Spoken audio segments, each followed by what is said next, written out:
앞에서도 말씀드렸듯이 죄는 예수님의 사역을 기본으로 한다고 말씀을 드렸잖아요. 지상대 명령과 지상대 위임령을 행하는 것이 죄의 목적이라고 말씀을 드렸습니다.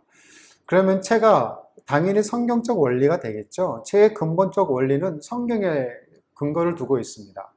누가복음 10장 27절에서 예수님께서 우리에게 전인적으로 하나님을 사랑하고 이웃을 내 몸같이 사랑하라고 명령하셨잖아요. 내 마음을 다하여 목숨을 다하여 힘을 다하여 뜻을 다하여 주 너의 하나님을 사랑하라고 27절 상반절에 기록되어 있습니다. 이것은 신명기 6장 5절 말씀을 예수님이 인용하신 거예요. 10계명의 전반부인 제1계명에서부터 제4계명이 하나님과 관계에 관한 내용이고 이것을 주석적으로 요약한 것이 바로 이 구절 아니겠습니까?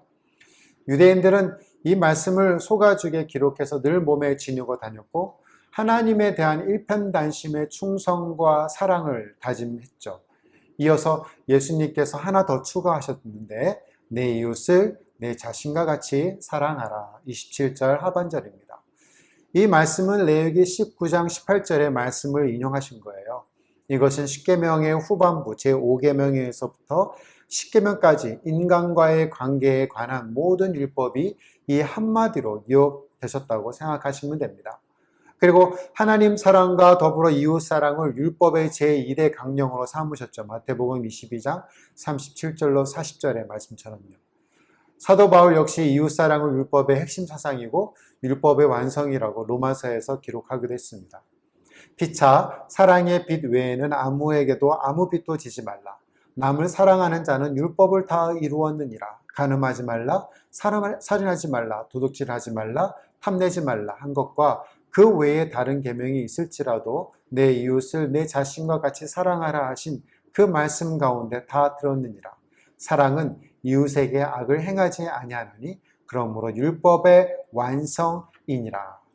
아멘. 만약 우리가 이웃을 내 몸같이 사랑한다면 우리는 그들의 영적인 평안뿐만 아니라 육체적인 건강에 대해서도 총체적으로 신경을 써야 합니다. 우리는 이웃들이 이 땅에서 풍성하고 의미 있는 삶을 살아갈 뿐만 아니라 영생을 얻는 진리를 다른 사람들에게 전할 수 있는 그리스도인의 삶, 제자로서의 삶을 살기를 바라고 있죠.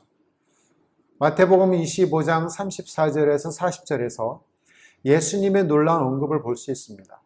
예수님께서 우리가 궁핍한 자에게 물과 음식을 주고 나그네를 영접하고 벗은 자를 입히고 병든 자와 갇힌 자를 찾아가는 것이 바로 주님께 하는 것이라고 말씀을 하셨잖아요.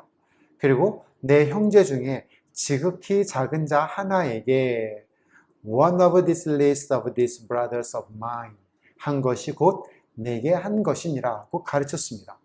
일반적으로 우리들은 그리스도를 위해서 심지어 가족들을 위해서 이런 것을 기꺼이 하겠지만 우리가 무시하는 자, 소외된 자들을 포함해서 가장 천한 자들에게도 이것을 행하라고 하셨어요. 그러시면서 내 아버지께 복 받을 자들이여 나와 창세로부터 너희를 위하여 예비된 나라를 상속받으리라. 마태복음 25장 34절인데요. Common English Bible에는 Come, you who will receive good things from my Father, inherit the kingdom that was prepared for you before the world began. 이라고 말씀했습니다. 이웃들의 육체적인 필요에 대해 우리가 어떻게 반응하는가에 따라 어떤 이들은 복을 받을 자로 어떤 이들은 악인으로 구분이 된다는 거예요. 마태복음 28장 18절에서 20절까지의 지상대 명령이 강조하는 것은 사람들의 영적인 필요에 대한 것이죠. 세상으로 가서 그들을 제자로 삼으라고 하셨습니다.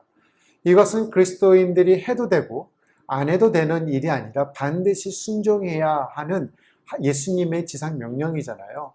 이 일을 순종함에 있어서 예수님께서는 우리와 항상 always, every day 함께 하시겠다고 20절 하반절에 기록하고 있습니다. 그리고 약속하셨어요. 하늘과 땅의 모든 권세를 지니신 예수님이 우리의 매일매일 삶 속에 함께 하시겠다는 이 약속은 우리들에게 넘치는 위로와 힘이 아닐 수 없습니다. 그러기에 하나님의 권세와 예수님의 이름 그리고 성령님을 통해 우리에게 주시는 하나님의 능력으로 이 일을 행해야 하겠죠. 더 나아가서 디모데 후서 2장 2절에 보면 사도 바울이 디모데에게 다른 사람들을 훈련시킬 수 있는 신실한 사람들을 훈련시키라고 말을 하고 있습니다. 이 구절은 배가 운동에 대한 이야기이고 한 사람을 가르치면 그 사람이 또 다른 사람을 가르치는 것을 말하는 거죠. 하나님의 말씀으로 훈련된 충성되고 신실한 사람들에게 부탁할 때 그들이 또 다른 사람들을 가르치게 되고 그 사람들이 또 다른 사람들을 가르치게 될 것입니다. 이 배가를 위해서 훈련팀은 지역사회 보건위원회, 체위원회, 그리고 체요원들을 가르치고 훈련시키고 있습니다. 예수님의 공생애는 어떠하셨을까요? 주님은 사람을 총체적으로 다루셨습니다. 이사야서에서 기록된 말씀처럼 예수님은 가르치시고 말씀을 전하시고 병든 자를 고치셨어요. 우리 역시 한 사람의 총체적 안녕, 웰빙에 신경을 써야 합니다. 이것은 육체적, 영적 피로를 모두 채워주는 것을 말하고 한 사람이 다른 사람을 훈련시킬 수 있을 정도로 훈련시켜야 한다는 얘기죠.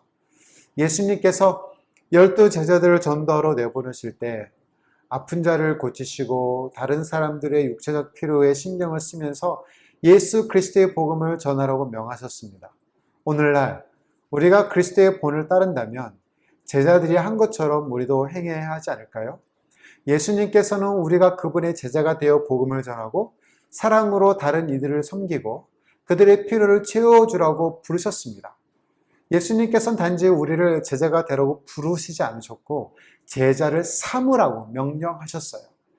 예수님은 우리를 통해서 복음이 온 땅에 전파되고 예수님의 사랑과 진리가 땅끝인 개인과 가정과 공동체에 전해지기를 원하십니다.